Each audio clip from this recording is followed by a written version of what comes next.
Քրիստինե Պողոսյան խնդրում։ Շնորհակալություն։ Պարոն Ղազինյան, 2016 թվականի ապրիլի 14-ին առաջին լրատվականին տված ձեր հարցազրույցում շատ հետաքրքիր, իմ սուբյեկտիվ կարծիքով շատ հետաքրքիր վերլուծություն եք արել, խորը։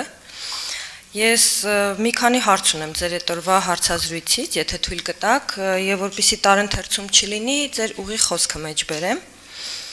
Ուրեմն այսպես, դուք ասում եք, ինչ վերաբերվում է ներկայումս Ղարաբաղի շուրջ ընթացող գործընթացներին, ապա այստեղ մենք պետք է հիշենք միջազգային իրավունքի երկու կարևոր սկզբունքի առկայության, տարածքային ամբողջականության եւ ազգերի ինքնորոշման սկզբունքը։ Մինչեւ 98 թվականի Ղարաբաղյան հակամարտությունը ընթանում էր ազգերի ինքնորոշման տրամաբանության մեջ, որովհետեւ կար ազգ, կար տարածք, որտեղ այդ ազգը ձգտում էր իշխանության ինքնորոշման, դրա համար պայքարում էր, դրա համար պատերազմ եղավ, դրա համար իրավ բանակցում էր բոլոր բանակցություններին, այսինքն իրացնում էր միջազգային իրավունքով ժողովրդին տրված իր իրավունքը։ 98 թվականից հետո որոշում կայացվեց, որ Ղարաբաղն այլևս չպետք է մասնակցի բանակցություններին, որ Հայաստանը կներկայացնի նաև Ղարաբաղի շահերը, չնայած որևէ պաշտոնական լիազորում, փաստաթուղթ, որով ԼՂ-ն լիազորում է ՀՀ նախագահին իր անունից հանդես գալ, ես չեմ տեսել, եթե կա, ապա լավ կլինի դա հրապարակվի։ Երբ Ղարաբաղը դուրս մղվեց բանակցային գործընթացից, խնդրին ազգերի ինքնորոշման սկզբունքից խնդիրը տեղափոխվեց երկու պետությունների միջև տարածքային վեճի։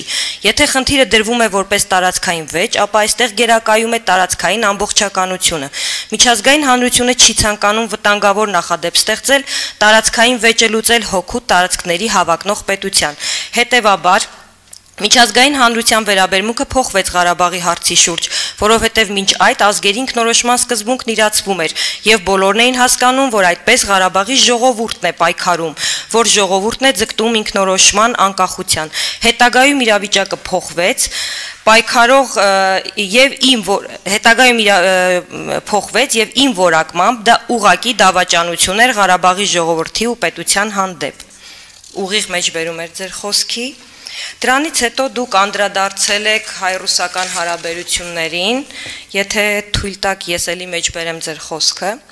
Իրավիճակը որոշակիորեն փոխվեց 10-ից 11 թվականների ընթացքում, երբ Ռուսաստանը որոշեց ահռելի քանակությամբ եւ միջազգային տարբեր կոնվենցիաներով չխրախուսվող զենք մատակարարել Ադրբեջանին։ Ընդ որում այդ զենքերը հարձակվողական եւ հակահումանիստական բնույթի էին։ Երբ այն ժամանակ պնդում էինք, որ սա Հայաստանի դեմ ուղղված գործարք է, մեզ համոզում էին, որ այդ զենքը Հայաստանի դեմ չի կիրառվելու։ Երբ ասում էինք, որ սա դավաճանություն է Ռուսաստանի կողմից Հայաստանի նկատմամբ, քանի որ Ադրբեջանը որևէ այլ պետության հետ խնդիր չունի, քան Հայաստանը, եւ այդ զենքը կրակելու այլ ուղղություն, քան Հայաստանը ուղակի չկա, մեզ ասում էին, որ եթե մենք չվաճառենք, ապա դա ուրիշներից կգնեն։ Հանուն ինչի, հանուն ում ենք զոհաբերել մեր ինքնիշխանությունը, եւ լինելով ՀԱՊԿ անդամ, լինելով ԵԱՏՄ անդամ մասնակցել ենք Ռուսաստանի կողմից հորինված եւ մեռելածին բոլոր միջազգային կազմակերպություններին իրենց խնդրանքով, հորդորով ու պահանջով զոհաբերելով մեր ինքնիշխանությունը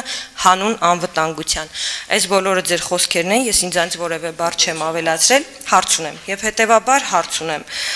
Փաստացի դուք ուղիղ դավաճանության մեջ մեղադրում եք Ռոբերտ Քոչարյանին, ինձ հետաքրքիր է Հայաստան դաշինքի ղեկավարը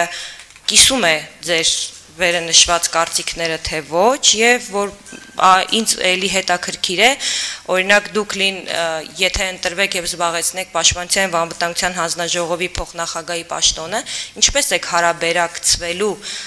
ձեր կողմից որակված դավաճան դաշնակիցների հետ, ինչպես եք պաշտոնական հանդիպումներ անցկացնելու եւ ինչ կարծիք ունի ձեր քաղաքական թիմի ղեկավարը նաեւ այս ձեր պնդման հետ։ Շնորհակալություն։ Շնորհակալություն, նախ սկսեմ առաջին հարցից, թերևս բանակցային գործընթացի այս սկզբնական փուլում 90-ականներին ընթացող գործընթացներին այն տեղեկատվական աղմուկը ես խոսում եմ միգուցե 1 տարվա շեղում է սխալմունք եմ ունեցել 97-ի փոխարեն 98 եմ ասել, բայց կարծում եմ, որ եթե մենք ուշադրություն դարձնենք ապա այդ երկու սկզբունքների միջև առկա հակասության, այսինքն ազգերի ինքնորոշման սկզբունքը, երբ որ ժողովուրդը ինքն է պայքարում իր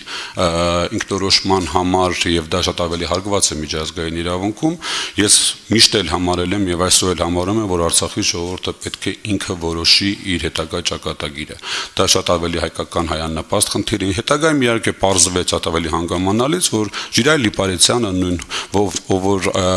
այդ ժամանակ հանդիսանում էր առաջին նախագահ Լևոն Տեր-Պետրոսյանի արտաքին քաղաքականության գծող խորհրդականը, իր հոդվածներից մեկում հրապարակեց տեղեկատվություն, որ այդ որոշումը Արցախին բանակցությունից դուրս թողելու իրականում եղել է ավելի շուտ։ Հետևաբար միգուցե այն բոլոր որակումները, որ տրված են, վերաբերվում է հենց այն քաղաքական ուժին եւ իշխանությանը, ով այդ որոշումը կայացրել է։ Ես նույնպես եմ կրկնում, հետագայում ես համոզվեցի, որ կարծես թե դա տեղի ունեցել շատ ավելի շուտ, քան 98 թվականն էր, եւ արդեն գործ ունենք post-factum իրավիճակի հետ։ Փոխել իրավիճակը իհարկե ցավոք սրտի չհաջողվեց նաեւ ձեր ղեկավարին, ով գնաց առաջին օրը Շուշի եւ գնաց Ստեփանակերտ եւ հայտարարեց, որ պետք է Արցախը ինքը բանակցությունների մասնակցի, եւ ես լիազորված չեմ Արցախի ժողովրդի անունից բանակցելու։ Դա եւս մեկ փորձ էր Արցախը բանակցային գործընթաց վերադարձնելուն։ Ինչպես տեսակ, այդ process-ը տեղի չունեցավ եւ հակառակը ամբողջությամբ գնաց հակառակ տրամաբանության մեջ։ Բանակցությունները բավական նուրբ են, բավական զգայուն են եւ գործ ունենք այստեղ ոչ միայն Հայաստան, Ադրբեջան, այլ նաեւ աշխարհակաղակական ուժերի եւ կենտրոնների շահերի եւ հետաքրքրությունների բախման եւ ընդհանրության հետևաբար բանակցային գործընթացը ես տոից եմ ուզում կրկնել այն փուլում, երբ որ Արցախը դուրս թողնվեց բանակցային գործընթացից, իսկ դա կարծես թե արդեն ապացուցված է, որ եղել է մինչեւ 98 թվականը, ապա այդ բոլոր որից ասել եմ, ես մինչեւ այդ պնդում եմ, որ բանակցությունները Արցախը բանակցություններից հանելու պարագայում իհարկե եղել է ամենասխալ որոշումներից մեկը։ Դա առաջինը, երկրորդը, ինչ վերաբերվում է Ռուսաստանի հետ։ Գիտեք, երբ որ Ռուսաստանը որոշեցին 4 միլիարդ դոլարի զենք վաճառել որպես Հայաստանի Հանրապետության քաղաքացի եւ որպես հայ, ես այդ ժամանակ իրականում վրթովմունքի ալիք բարձր, ես դրա մեջ էի նայել, ինքս չէի կարողանում հասկանալ, թե Հայաստանը լինելով ՀԱՊԿ անդամ, լինելով ԵԱՏՄ անդամ, ինչպես կարող է Ադրբեջանի Ռուսաստան այդ քանակի զենք մատակարարել։ Ես վստահ եմ հիմա այդ հարցը նաև քննարկվում է Ռուսաստանում, արդյոք ճիշտ էր այդ ծավալի զենք մատակարարել Ադրբեջանին, որը հետագայում տեսանք, թե ինչպեսի թե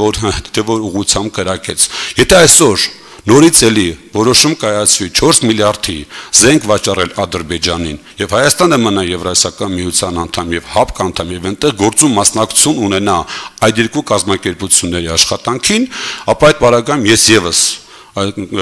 այդ որոշումը կքննադատեմ եւ հանդես կգամ դրա դեմ։ Դա իմ համար սկզբունքային հարց է եւ այդ հարցին ես իրականում հետեւողականով եմ, որովհետեւ ինձ համար Հայաստանի Հանրապետության ազգային եւ պետական շահից որևէ այլ կարեւոր շահ գոյություն չունի։ Ամենայն հարգանքով մեր գործընկերների, մեր ռազմավարական գործընկերների, մեր հարևանների, նաեւ մեր մյուս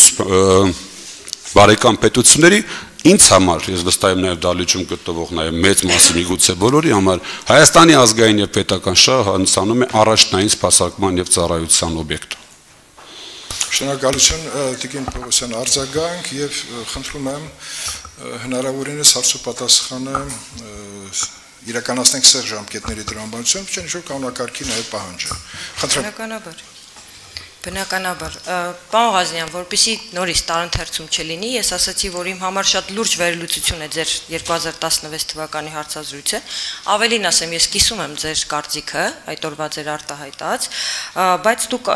հարց տվեցի, որ դուք չպատասխանցիք, նախարարինը ես չեմ տեսել որևէ տեղ ապացույց, որ 97-ին է եղել, ոչ թե 98-ին, երկրորդը, եթե այդպես եք պնդում 1 տարի էր անց է հնարավոր էր դա վերադարձնել, իսկ եթե դուք մեզ եք ակնարկում արդեն 25 տարի անցել, այդ process-ը 25 տարի գնացել է այդ ուղղությամբ, դուք չասեցիք, կիսում է արդյոք ձեր կարծիքը, ձեր քաղաքական ղեկավարը եւ եթե այդպես է, արդյոք դուք ձեր նախկիններին եք համարում մեղավոր այդ գործընթացի մեջ։ Ես նորից եմ ուզում կրկնել, շնորհակալություն արձագանքի համար Տիկին Պողոսյան։ Արցախը բանակցային գործընթացից հանելու համար քաղաքական պատասխանատվությունը իմ ընկալումով կրում է եւ արկա փաստերի ուժով կրում է Հայաստանի Հանրապետության առաջին նախագահի ղեկավարած քաղաքական թիմը։ Այդ ժամանակ է Արցախը դուրս թողնվել բանակցություններից։ Եվ ես կարծում եմ, որ մեր դաշինքի ղեկավարը չի առարկի, եթե մենք որոշենք, որ առաջին նախագահի ժամանակ որոշում է կայացվել Արցախը դուրս թողել բանակցությունների process-ից։ Որից հետո իհարկե փորձեր եղան Արցախին ներգրավել, յուրաքանչյուր փորձը հանդիպում էր Ադրբեջանի շատ կոշտ եւ կոպիտ հակադարձման, դուք դրանում համոզվել եք ինքներդ փորձելով դա անել եւ տեսել եք, որ դա այլևս հնարավոր չի, որովհետեւ փոխել բանակցային ֆորմատ եւ լրացնել բանակցության մասնակցող սուբյեկտների թիվը իրականում լրջագույն խնդիր էր, չէր կարելի դուրս թողնել, հետագայում փորձել վերադարձնել։ Հետևաբար դուրս թողելու համար ես ասում, կարդացեք, ես ինչի վրա եմ հիմնվում եմ խորհրդականի հարցազրույցի, ով եղել է Լևոն Տեր-Պետրոսյանի խորհրդականը։ Ձեր հարցի պատասխանը բազմիցս հնչել է թե առաջին նախագահի կողմից, թե գրասենյակների կողմից, թե Ռոբերտ Քոչարյանի կողմից, երբ որ ինքը եկավ Հայաստանի Հանրապետության վարչապետ, այդ գործընթացը ոնց դարձավ իրականություն, Արցախի Հանրապետությունը բանակցային գործընթացից դուրս մնալու Ռոբերտ Քոչարյանը դա ներկայացրեց, որ մեկ Ղարաբաղցի պետքա բանակցի եւ դա պետքա լինի ինքը, այնպես որ եկեք այդ թեմայից շարժվենք առաջ, Վիլյամ Գաբրիելյան, խնդրում։ Շնորհակալություն, պարոն Հազինյան, առաջի հարցս հետևյալն է, ըստ ձեզ, պաշտպանության ու